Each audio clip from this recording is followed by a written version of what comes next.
the recording. Do we know who Susan Janot is? She's my CFO. Okay, I want to let her in the meeting. I was just checking. Yep. Sorry about that. That's okay. I didn't know she was coming either. So, but I trust her. We ready to go, Director? Let me check the waiting room one more time. I'm missing a couple of members. Eric, if you'll keep up with the waiting room now, let me just make sure we got enough to start with. Yes, sir, I will. Director Andrews, while we're waiting, I just want to commend, I had the occasion to call 911 over the weekend, and while I wasn't glad to have the occasion, they handled everything very professionally, and KPD responded quickly, and so it was very good. Good. I mean, I'm not surprised, but always good to know things work well. Good to hear that. I'll pass that along to the troops that took the call. I hung up on them accidentally, but they called me right back. Good. Hey, the system works then. The system worked.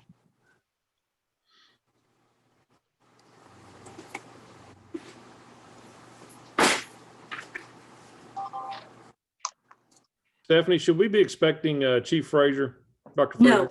No, he's the only one who said he could not work his schedule today. Okay. I'm not seeing Darren or Miss Thompson. I guess we can go ahead and get started. Mayor. Welcome to the regular meeting of the Knox County Emergency Communications District for January 20th, 2021. This meeting is being held electronically in accordance with Governor Billsley's Executive Order 71. So call this meeting to order. Ms. Pinkston, would you please take roll? Justin Biggs, Present. Dr. Frazier, John Fugate, Here. Mayor Here. Jacobs, Here. Mayor Kincannon, Here. Ken Knight, Here. Darren Long, Sheriff Spangler,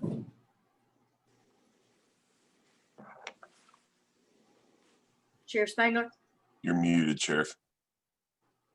He's here. I've seen him. I'm going to go ahead and put him on there. Chief Sharp, Here. Chief Thomas. Deputy Chief Miller will be sitting in for Chief Thomas today.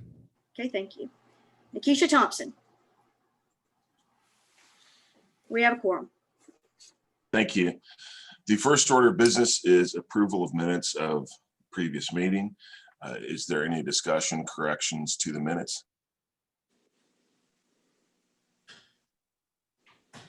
Seeing none, do I hear a motion to approve the minutes? I'll move to approve. Second. Big. Ms. Pinkston, please take the roll call. Roll call vote.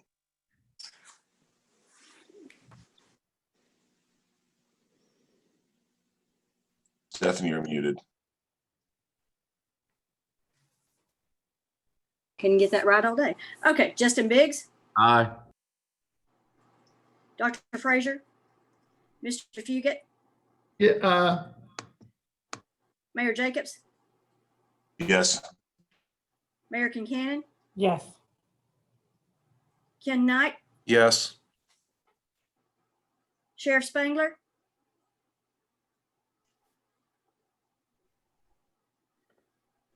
Sheriff, you there? Chief Sharp, Yes. Kenny Miller, You say, I'm sorry. Yes, Can you please. Yeah, yes. Sorry. thank you. Thank you.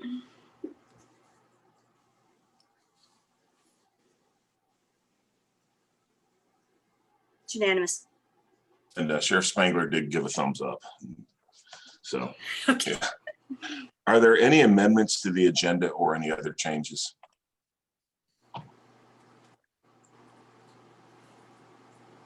Seeing none, we don't, Stephanie, we do not need a vote to set the agenda, or do we? No, we don't normally. Okay. Chief Sharp, the Personnel Committee report, please. Thank you, Mayor. I don't have anything new specifically from the Personnel Committee, but I did want to take just a moment to commend Director Anders on all the changes, the improvements he's made regarding personnel matters since he's been there. I'm not going to go into a lot of detail. Some of that's in his director's report. But a couple of the really significant things I think are the shift pay differential and the leadership training, which they're undertaking now. I even had someone who sat in on some of that leadership training and was talking about how good it was. So I just wanted to take a moment to commend him on the direction he's taking that. That's all, Mayor. Thank you, Chief. Mr. Fugate, the Finance Committee report, please. Okay, you've got your finance report in your packet, so take a look at it. There's two significant things that I want to go over and go down to contract services. And contract services, you'll see that that is out of line, 125,520. And on the next line, 26,772. The reason that is paid a year in advance.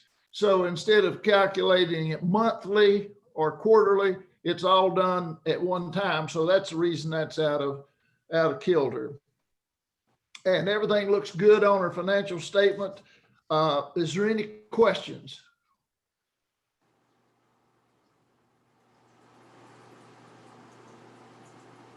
One other thing that I'd like to mention, Brad called and he wanted to add $133,000 to the budget for the update of security. And Brad, if you would like to speak on that for just a second before we approve the budget, I would appreciate it. Okay, yeah, thank you, Mr. Fugate. So what we've done since we've last met, we had that IT security review from the state. We took in some of the measures that they had, but what we really didn't have, and we will have at the hopefully at the end of this month, we really didn't have any kind of network backup. So if CAD had went down, and we've talked about this over the phone with each of you individually or through email, had CAD went down, or if CAD had went down, we would have lost everything, data and everything. We would have been 9 to 12 months rebuilding that. So we'd have been on an index card system.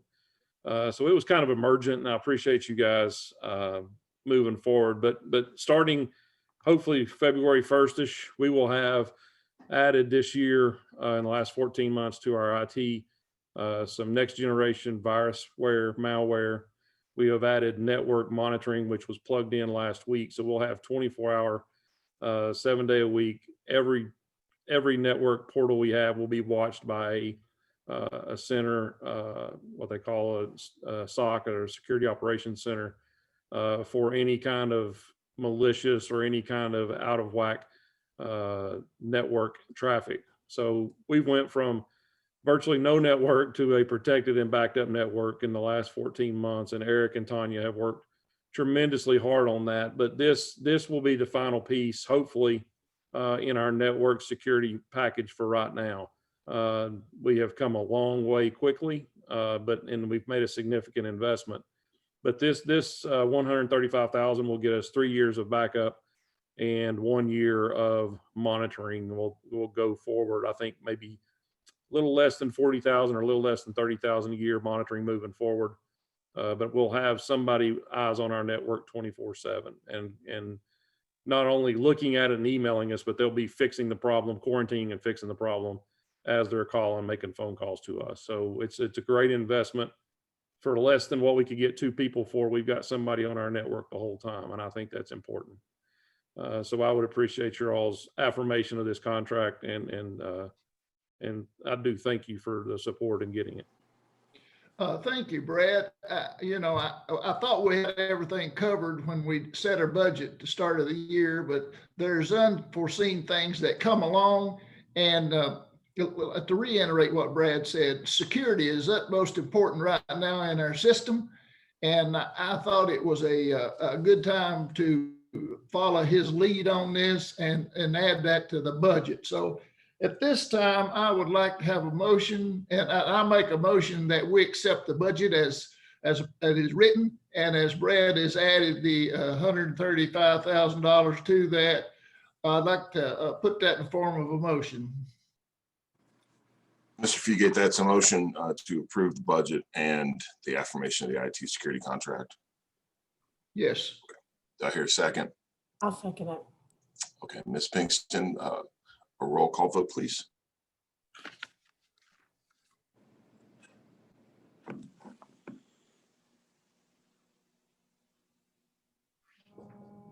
Am I still muted or can y'all hear me? You're good. You're on now. Okay. Justin Biggs, Aye. Dr. Frazier, John Fugit, Yes. Mayor Jacobs, Yes. Mayor Concanon, Yes. Ken Knight, Yes.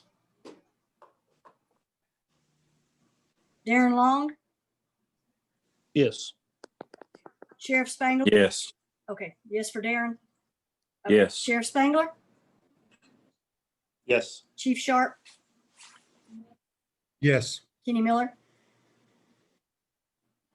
Nikisha Thompson. Okay, it's Thank you. unanimous. All right, two or three other things. In your packet, you'll see a quarterly report for 2021 so far. And also you'll see a balance sheet. And item D is the impairment statement, which is the retirement. And number E is the audit. And Perry, would you like to speak on that? We have Travis Lowe from Pew and Company that's going to briefly go over the audit, so he'll take it from here. Hey, thank you all for having us today. Ted Hodes, who is our senior audit partner, is also in the audience. I serve as the lead officer for the audit engagement, and Ted serves as the concurring partner for review. Just to hit some highlights. So we had a good audit this year, good clean audit. We have a clean opinion, so no modifications to our audit opinion. Also this year, we don't have any audit findings or compliance findings to report in our opinions. Also to note, the district ended the fiscal year with a very strong balance sheet. So we're in a good financial position. To just highlight a few of the required communications that we have with this group. So all the accounting policies that are disclosed in the report, we consider to be conservative. We don't think that the district has any aggressive policies. So we think that our numbers are presented conservatively. Also, there aren't any new standards in this audit to report. In the future, over the next few years, there'll be some new standards issued. But at this time, I don't expect that any of those standards will have an effect on how we report anything or how we record any of our transactions or numbers. Also, as a part of our audit, we just look for things that are significant or unusual in nature. We didn't have anything that popped out as out of the ordinary or anything of that nature. Also, we don't have any audit adjustments this year. So the numbers presented to us to begin our audit are numbers that you've seen as well. And we're also not aware of any adjustments that should be made, but have not been made. Also, just to point out, it takes a lot of energy and effort to do an audit this size. And we're very appreciative of Brad and Kim and Perry and the effort they put into this. It takes a lot of time and effort that's not in their normal workload to deal with us and get all this wrapped up. So we appreciate that, and they do a good job. In the interest of brevity, we'll answer any questions or comments. That kind of wraps up the comments we have.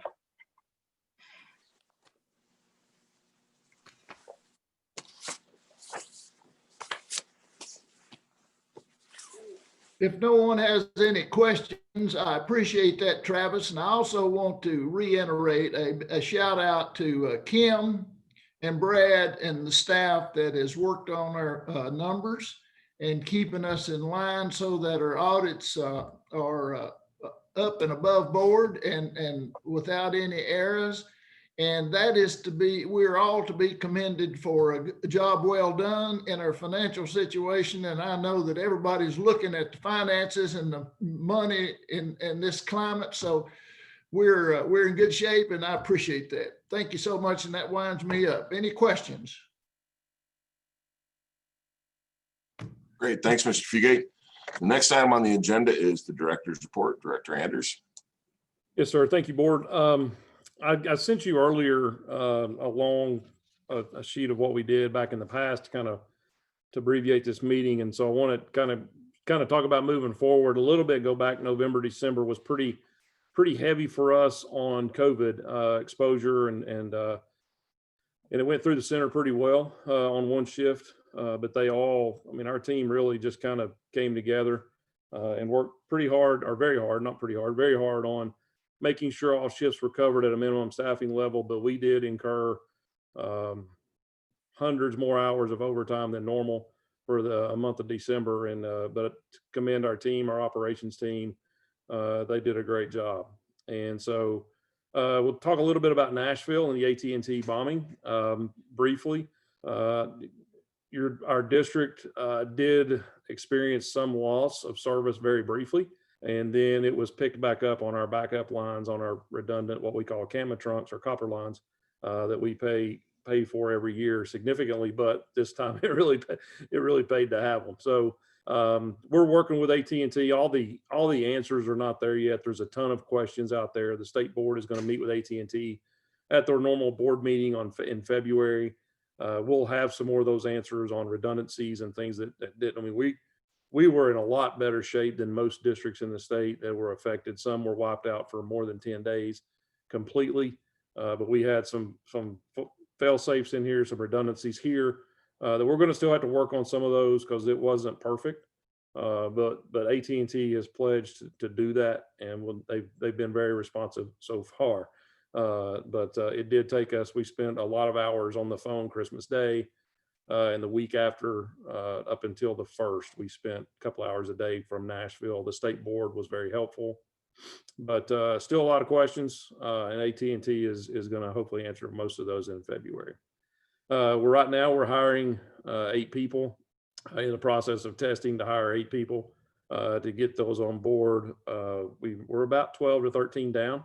We had got close to maximum, and then we added those 4, and then we've had some resignations in the last couple of months. And so we'll get that taken care of. This week, Kalia has for the last couple of years, Kalia has asked us to create software or have software available for tracking employee performance, both good and bad, to kind of give us to make sure that we're on our toes with making sure our employees are not burning out, making sure they're not abusing leave and such as those things. And so we've done that this week. We contracted with Guardian Tracker, who does that policy wise for a lot of districts in the state.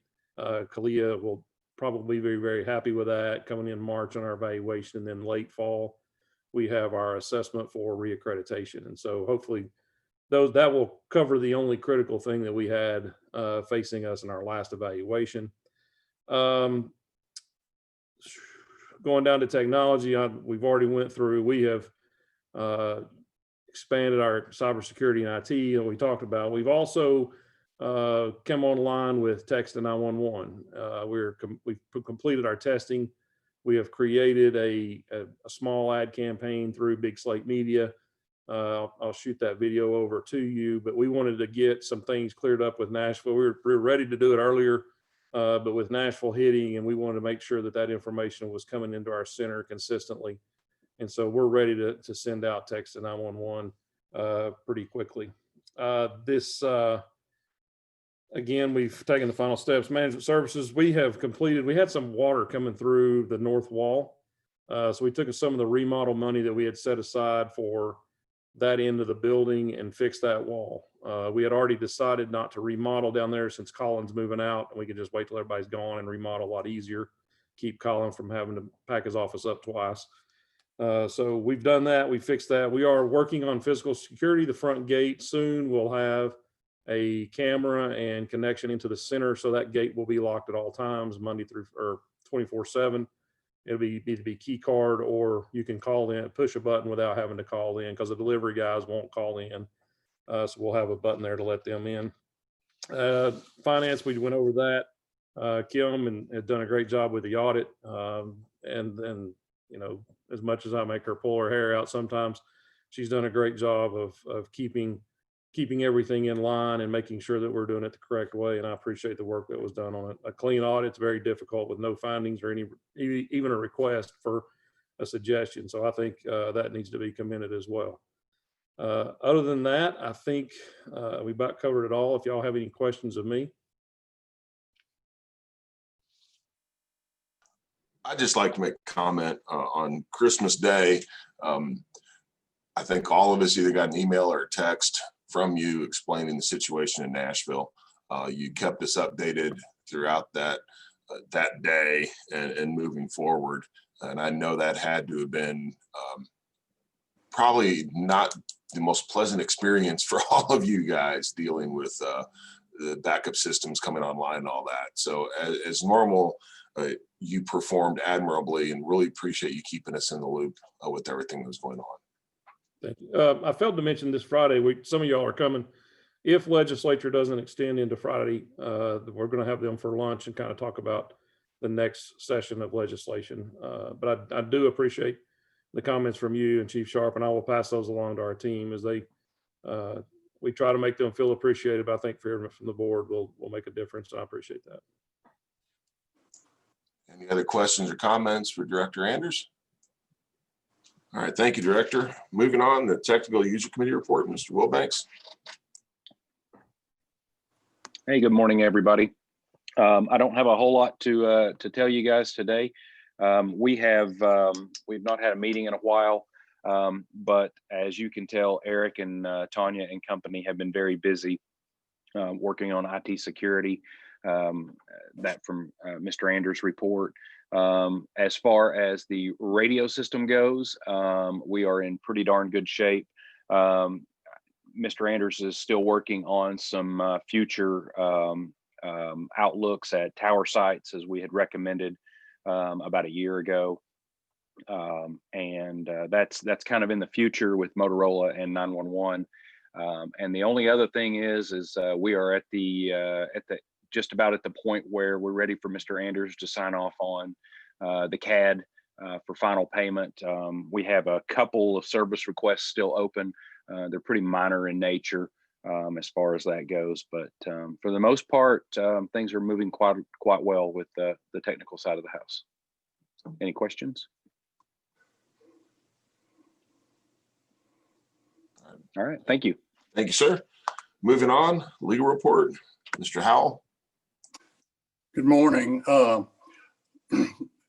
Everyone may remember that some time ago, there had been an EEOC complaint filed arising out of the director's search, claiming that it was a discriminatory result. Yesterday, we received notice from the EEOC that they had completed their review and were closing their file, dismissing the EEOC claim. They were rather vague as to that. They didn't really give any reason as to why they were making that decision as to what they found or didn't found. It was just basically, we've completed our review and we're dismissing or closing the EEOC part of the matter. What that means now is that the individual has 90 days to file a private action in court if they choose to do so. So we'll have to monitor that for 90 days. But certainly I think we can take this as another affirmation that we ran a good process, that it was above board and fair. The only other thing is we've got one remaining litigation on the service charge litigation. The remaining case is on appeal to the Sixth Circuit. there was, that case was argued in December. And so now we're back in limbo waiting for the court to make a decision. So that's basically what we've got going, if anyone has any questions. On the service charge case, Mr. Howell, you were referring to the carriers and the fees. Correct. Yeah. Correct. That's the litigation that we've had going on for over a decade with a number of the carriers. And we have resolved, to our benefit, all of the cases. There is one remaining case that had been dismissed by the judge in Chattanooga, which we appealed to the Sixth Circuit, asking them to overturn that dismissal and put us back in court. Thank you. Are there any other questions for Mr. Howell? All right, thank you, sir. So moving on, the next agenda item is other business. Does anyone on the board have anything that they would like to discuss at this point? Okay, seeing nothing, we now have a period for public comment. This is 5 minutes per speaker. Has anyone signed up, or is anyone here on the Zoom call that would like to address the board? I don't believe we had anybody, Mr. Mayor, join in or request to speak at public comment. Okay. All right, well then our next meeting is April 21st, 2021. And if there is nothing else, do I hear a motion to adjourn this meeting? Motion. Thank you all. Thank Thank you. you. Take care.